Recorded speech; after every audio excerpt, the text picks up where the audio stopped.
Have you ever looked back at a moment and realized that was the exact second your heart stopped believing in forever? I can tell you mine. It wasn't loud. No screaming, no plates thrown. Just a message on a phone that changed everything, and turned the quietest parts of me into a storm. I guess I should start with how it all began. My name doesn't really matter, but let's call me Claire. I was 29, living in a small apartment just outside Seattle, juggling deadlines and coffee cups at a design agency. My life was neat, predictable, comfortably boring. And then came Evan, the man who taught me how easily predictable can turn into pathetic. We met in one of those spontaneous ways people brag about later. A spilled latte, shared laughter, an apology that turned into conversation. He was charming, in that effortless, practiced way that looks like sincerity until you know better. At first, I didn't know better. I saw someone who remembered how I liked my coffee, who texted good morning messages before sunrise, who made me feel like being ordinary was enough. You don't realize when love becomes routine. It happens quietly, like dust settling on furniture. One day you just wake up and there it is. His toothbrush next to yours, his jacket draped over your chair, his voice filling your living room like it's always belonged there. We moved in together after a year. He said he wanted to wake up next to me every morning. I believed him because I wanted to. Our life was soft edges and shared playlists. We had our rituals: Friday takeout, Sunday hikes, Tuesday trivia night. He'd hum in the kitchen while making breakfast, and sometimes I'd just watch him. This man I thought I knew down to the smallest habit. There were red flags, of course. The phone turned face down on the counter. The late night, client calls. The sudden trips he never took before. But love can be such an excellent liar when you need it to be.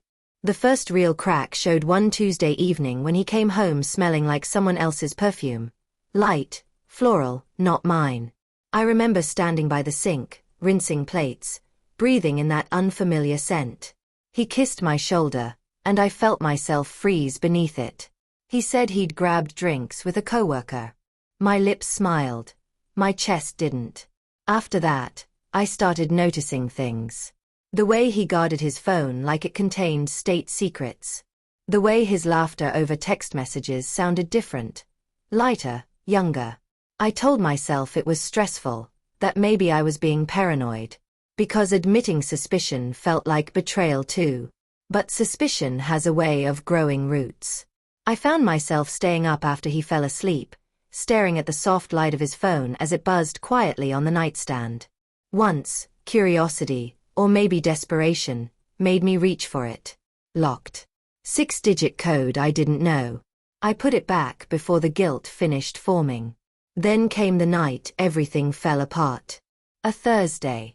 I had stayed late at work finishing a campaign pitch. He texted that he was grabbing dinner with friends. Something in me, some instinct I'd ignored for months, told me to stop by the restaurant he mentioned. I told myself it was a coincidence. But the truth? I just needed to see. He wasn't there. I checked twice. The waitress shook her head politely when I asked. I drove home with the kind of calm that's dangerous. The calm that holds its breath before the storm.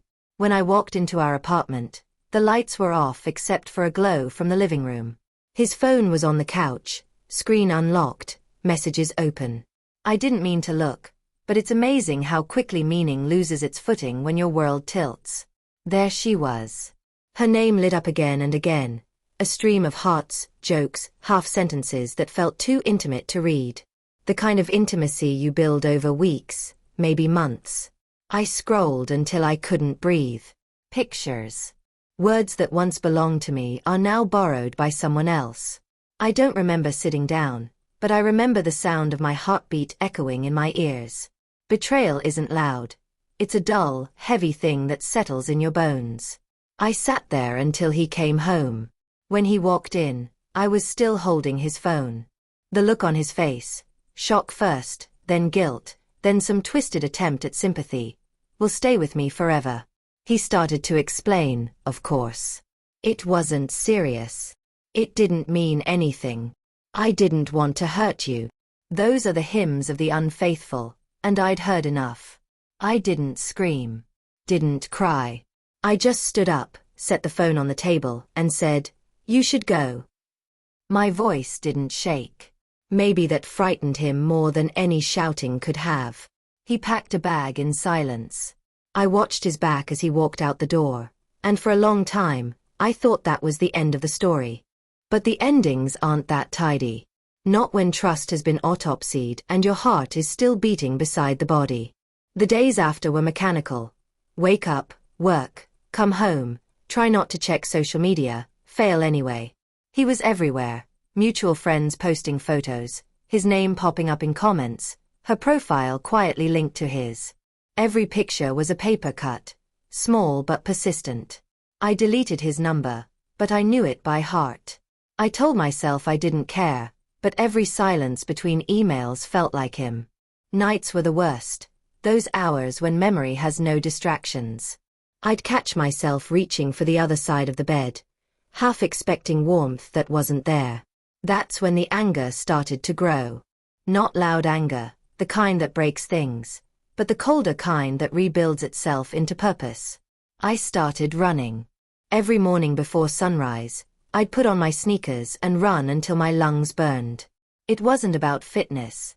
It was about control. Every step felt like taking back a little piece of something he'd taken. Work became my refuge.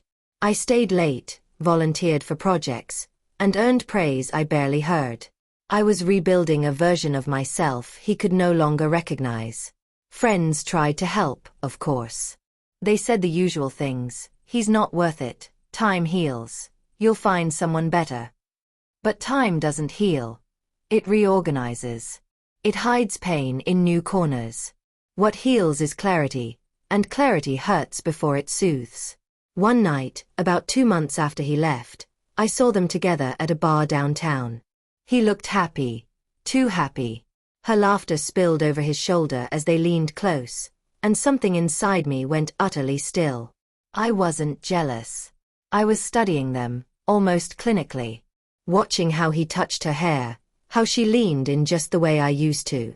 It was like observing a reenactment of my own life, only with different actors. That's when it hit me. He wasn't sorry. Not really. He was just relieved I'd made it easy for him to walk away. And maybe that's what betrayal truly is. The realization that someone else got to move on while you're still standing in the ashes, trying to make sense of the smoke. That night, I went home and opened a blank document on my laptop. I didn't know what I was going to write, only that I needed to.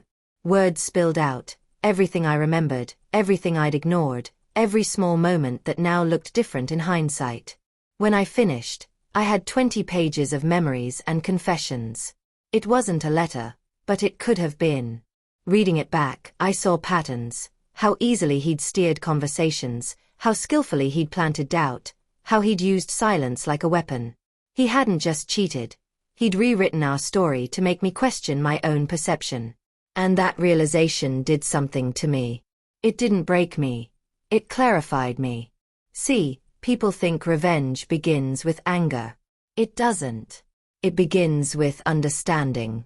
With studying the anatomy of betrayal so thoroughly that you can trace its veins and find where to cut. That night, for the first time since everything fell apart, I felt calm. Cold. Focused. Calm. I didn't act on it then. I didn't text him, didn't show up anywhere near his new life. I just started watching. Quietly, distantly, like weather gathering at the edge of a horizon. And maybe that's the cruelest truth of all. Storms don't announce themselves. They build in silence, gathering strength beneath the still air. I was becoming that silence. After he left, life felt like walking through a fog that refused to lift.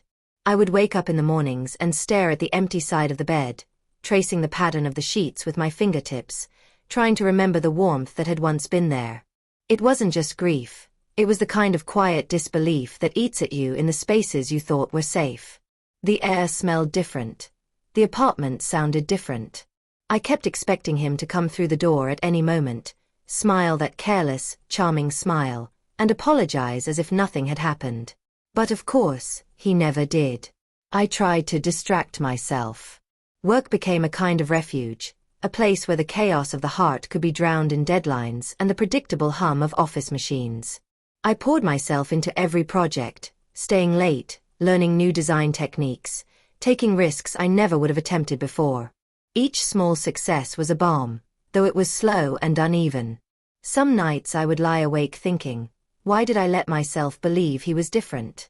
And other nights I would whisper to myself, this is not the end. This is the beginning of something else. Friends were helpful in theory, but their words often felt hollow. You're better off, they would say, their eyes full of sympathy I didn't need. You'll find someone who actually values you. I wanted to scream at them that it wasn't about finding someone else. It was about understanding how one person could be so intimately familiar with your soul and yet still betray it without consequence. It wasn't about him meeting someone else. It was about him having taken from me what I had given freely and thought was sacred. I began to notice small things that used to escape me. The way I felt tension in my shoulders when someone mentioned his name, even in passing. The sudden prickling of the skin when I heard a familiar phrase, a shared joke, or even a song that once reminded me of him. Every memory had become a lens through which I analyzed the past, dissecting each moment for the signs I had missed. There were plenty, of course.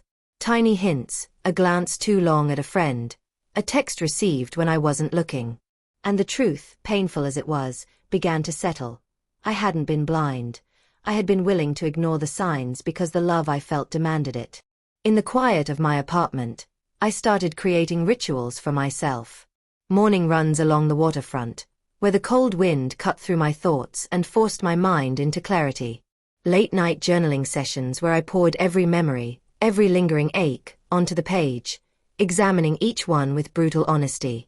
I practiced sitting in stillness, letting the silence stretch until it was almost unbearable, learning to bear it without flinching.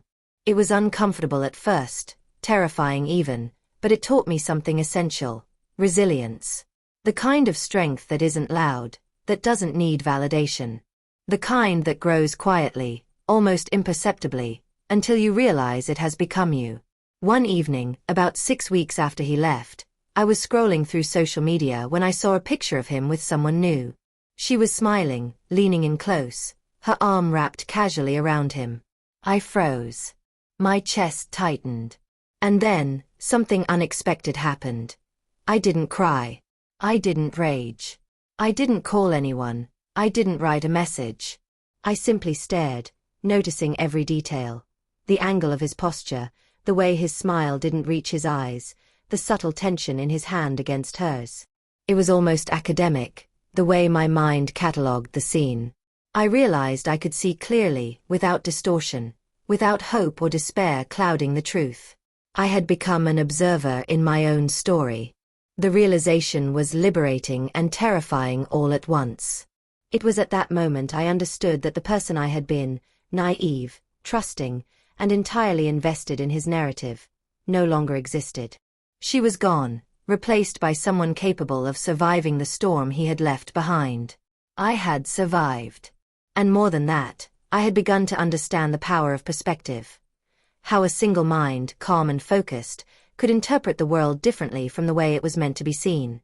Over the next few weeks, I immersed myself in self-reinvention. I changed my routines, my environment, my habits. I started attending networking events, not to meet someone new, but to expand my world, to assert my presence in spaces he would never notice. I took classes I had always put off, tried new experiences, laughed more freely, and allowed myself to meet people without expectation. Life became a study in motion, a series of deliberate choices designed not to escape the past, but to solidify my place in the present. Sometimes, I would encounter him indirectly, through mutual friends, through social media posts, through whispers of news about his life. Each time, I felt a flicker of something, but it wasn't painful anymore. It was an assessment. I would notice his habits, the small tells he had carried with him, the way he smiled or gestured, and I would catalogue it silently. Not with malice, not with vengeance, not yet. Simply observation. A quiet study of someone who had taught me lessons too bitter to be forgotten. The nights were still the hardest. Sleep came unevenly, dreams filled with echoes of our shared past. I would wake, staring at the ceiling, listening to the hum of the city outside, and think about what it meant to be betrayed, not just by someone else, but by your own willingness to trust. But even in the darkness, I felt a flicker of something new. A sense of power not derived from him, not derived from anger, but from my own growing understanding. I was reclaiming pieces of myself he had thoughtlessly discarded. There were moments when I caught myself smiling at things he would never see. A successful project at work, a compliment from a friend, a quiet evening spent alone with a book and a cup of tea. These were small victories, private and intimate, but they mattered. They reminded me that I was no longer waiting for someone else to validate my existence. I was capable of finding satisfaction in the life I rebuilt with my own hands. And yet, despite the calm, the observation, and the quiet reclamation of my life, there remained a shadow. The memory of betrayal lingered, an invisible weight I carried even as I laughed, worked, and thrived. It was a reminder that some wounds are not meant to disappear, but to guide you. To remind you of the capacity for both pain and resilience within yourself. In the midst of this rebuilding, I began to notice patterns. Small mistakes he made, moments of carelessness, things he took for granted. I didn't act on them, not yet. I only noted them, storing them away in the recesses of my mind. There was a strange satisfaction in this quiet preparation, in knowing that one day, the consequences of his choices would be visible, not through confrontation, but through reflection. But that day was not now. Now was the time to grow, to heal, and to become something he could not recognize or influence. Some nights, I would imagine meeting him casually, as if by chance. I would watch the expression cross his face when he realized how much I had changed, how far I had come. I would let the scenario play out in my mind, again and again, not with anger, but with the cold satisfaction of understanding. I was no longer a victim of circumstance, no longer held hostage by heartbreak. I had become steady, composed, and perceptive in a way that made him invisible, not because he didn't exist, but because I had transcended the power he once held over me. This period of quiet observation and self-rediscovery lasted months. I nurtured my friendships, deepened my skills, and allowed myself to experience joy and solitude in equal measure. I did not speak of revenge, nor did I hint at it. It was not yet time. My life was a canvas, and I was patiently painting the background before the storm arrived. By the time I finally felt that the raw edges of my heartbreak had softened, I realized something profound. Survival alone was not enough. There was a kind of justice in living fully, in becoming someone he could never touch again. And perhaps, one day, he would see the consequences of his actions, not because I told him, but because he could not escape the truth of the life I had rebuilt without him. It was in that quiet reclamation, in those months of unseen growth and meticulous reflection, that the foundations of the storm began to form. Not a storm of fury or malice, but a storm of clarity and inevitable reckoning. I did not know when it would come, or how it would arrive, but I knew it would. And in that knowledge, I felt the calmest I had ever been, even as the memory of betrayal lingered like a shadow, quietly shaping the woman I was becoming. I watched him for months, though I don't think he ever suspected it. Not because I was secretive, because I didn't need to be. I didn't follow him obsessively or stalk him. I simply let life unfold around me while I observed. Social media, mutual friends, occasional glimpses downtown, messages that came to me indirectly. The things he said, the people he trusted, the way he allowed himself to slip back into patterns I knew like the lines of my own hand. I catalogued it all quietly, like a scientist studying a fragile experiment before touching it. He looked happy, or at least he allowed himself to look happy. I wasn't jealous, I was analyzing. It's funny, isn't it, how observation strips away emotion until all that remains is clarity. I didn't want him to suffer in the way movies promise. I wanted him to see, finally, the truth of his actions reflected back at him in a way he couldn't ignore. At first, I tested myself. I'd smile when someone mentioned him in passing. I'd nod when friends spoke of his accomplishments, never too eager, never too cold. I had to learn to exist in proximity without unraveling. I practiced silence, the kind that carries weight because it feels deliberate. Every interaction, every social gesture, was measured. The calm after betrayal is not emptiness, it's a field ready for planting. Then I began the subtle work. I didn't confront him, I didn't send messages or letters. Instead, I allowed truth to leak in layers he couldn't immediately decipher. Mutual friends, unintentional slips in conversation, stories of things I had done that he didn't know about. Each revelation was tiny, like a single snowflake landing in a pond, rippling wider than he expected. He couldn't recognize me, but the world around him began to shift, to feel different, uncomfortable, as though the air itself were changing. The moment that marked the first real crack came on a rainy Friday evening. I was at a cafe with a friend, when someone mentioned a detail about his new relationship, something only someone who had truly known him could have predicted. I let it slip into casual conversation, the smallest acknowledgement of what had been, and then retreated into silence. Hours later, I watched from across the street as his expression changed when the same fact reached him indirectly. A twitch of disbelief, a frown he couldn't shake, the briefest hesitation before he forced a smile. It wasn't malice, it was recognition. That was enough to know my approach worked. I started to test the edges of his confidence. I shared small victories in my life in public ways I knew he would notice. Promotions, exhibitions, new friends, adventures he wasn't a part of. I didn't flaunt them, I simply existed in their light, allowing him to compare what he had lost. I stayed polite in mutual encounters, never aggressive, always warm enough to be believable, but warm in a way that carried weight, that reminded him silently of all he had abandoned. At night, I would lie awake and imagine the spiral that was beginning for him. I pictured the private thoughts no one else would see, the way guilt would creep in, how doubt would gnaw at the edges of his new relationship, how he would begin to wonder if he had ever truly known the person he thought he loved. I never wished him pain, not exactly. I wished only to understand. The cold, unavoidable understanding of the consequences of betrayal.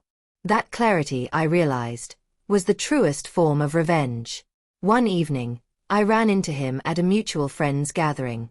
I didn't seek the encounter. It was pure coincidence. But the way he froze when he saw me, the flicker of something unnameable in his eyes, was confirmation of everything I had built in silence. I smiled, nodded, and offered the kind of casual warmth that spoke volumes without saying a word. He smiled back, a little too quickly, trying to fill the space with what he thought was charm. But the space had changed. I had changed. Later, I learned from a friend that he had tried to rationalize it all, to tell himself he hadn't hurt me as deeply as he had. He hadn't accounted for the quiet persistence of memory, the way a person rebuilt themselves not by fire, but by ice. I had grown in ways he couldn't measure, had strengthened myself with a calm precision that he mistook for fragility. By the time he realized the depth of his own failure, it was too late. I had already become someone he couldn't touch, someone whose life had moved on while he remained haunted by what he had lost. And yet, this revenge was not about satisfaction or celebration. I never wanted him to suffer visibly. I never needed him to grovel. The storm I became wasn't loud or dramatic. It was quiet, relentless, and all-encompassing. It lived in the corners of his mind, in the briefest moments of reflection, in the subtle reminders of a past he had once taken for granted. Every time he saw me, or even thought of me, he carried a trace of that storm, that weight he could not shake. There were nights when I almost felt pity. I remembered the way he smiled when he didn't know better, when I believed in him as fully as a person could. But pity is a luxury, and I could no longer afford it. He had made his choices. I had made mine. And in the balance between us, I was the one who remained steady, who kept walking forward, carrying the quiet, inevitable reckoning that truth brings. By the time it all truly settled months later, he had begun to understand the consequences of his actions. Not through punishment, not through confrontation, but through reflection. The people he trusted noticed the subtle distance, the slight hesitations, the way his confidence wavered. He felt it in his own heart before anyone else did. And there was no one to blame but himself. As for me, I continued my life, quietly relentless, holding the calm at my center like armor. I didn't revel in his regret. I didn't seek applause. My satisfaction came from the knowledge that I had survived, that I had transformed betrayal into clarity, heartbreak into resilience, and despair into purpose. I had become someone no storm could touch, because I had learned to weather it from the inside. And yet, the memory of what happened lingers. It is a quiet scar, invisible to the world but felt in the spaces I inhabit alone. It reminds me that betrayal leaves marks even on the strongest, and that revenge, true revenge, is not in the act itself, but in the transformation it inspires. I am not the same person I was when I loved him, and that, I suppose, is both victory and loss intertwined. I will never speak to him again. I do not seek him out. But in my quiet moments, when the world feels calm and the air is heavy with unsaid truths, I know he remembers. Not with malice, not with rage, but with that cold understanding of what he allowed to slip away. And in that knowledge, I find the kind of justice no one can take away, the kind that lives forever in the spaces between silence and memory. So to anyone watching this, listening to my story, know this: betrayal is not an end. It is a turning point. And the storm that follows may be quiet, but it is relentless. It changes everything, including you.